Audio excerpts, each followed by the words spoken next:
Hello மக்களே, ஒரு நடிகர் முதல்வராக முடியுமா? அதை செஞ்சு காமிச்சது எம்ஜிஆர் தான்.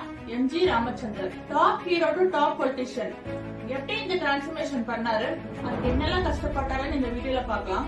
நம்ம எல்லாருக்கும் தெரியும், எம்ஜிஆர் அண்ட் கலைஞர் ரொம்ப திக் ஃப்ரெண்ட்ஸ் தான். எம்ஜிஆர் அண்ட் கலைஞர் கூட்டணி சேர்ந்தாலே போத் சினிமா அண்ட் பாலிடிக்ஸ் ரெண்டுலயுமே வெற்றிதான்ற பேர் வந்துச்சு.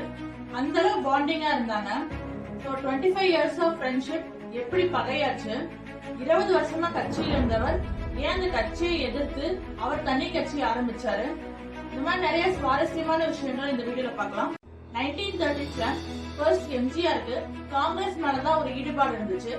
காரணம் காமராஜர் மேல இருக்கிற பற்றுனாலதான். 1947ல எம்ஜிஆர் ஃபர்ஸ்ட் டைம் ஹீரோவா நடிச்ச படம் ராஜகுமாரி. அதுக்கு முன்னாடி நிறைய சைட் ஒர்க்ஸ் எல்லாம் பண்ணிருக்காரு.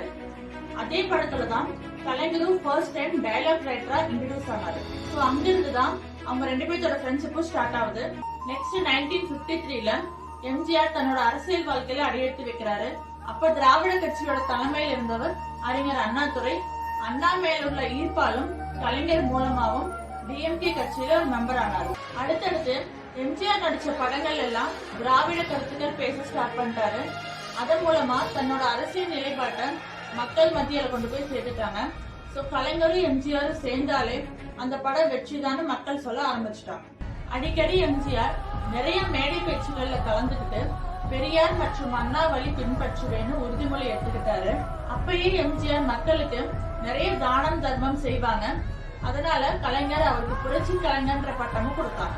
எம்ஜிஆருக்கு தனி கூட்டமும் செல்வாக்கும் உருவாச்சு. இந்த உயர்ந்து தொட்ட எம்ஜிஆர் நிறைய திராவிட கட்சி நிகழ்ச்சிகளுக்கு கொஞ்சம் தாமதமா வர ஆரம்பிச்சாரு.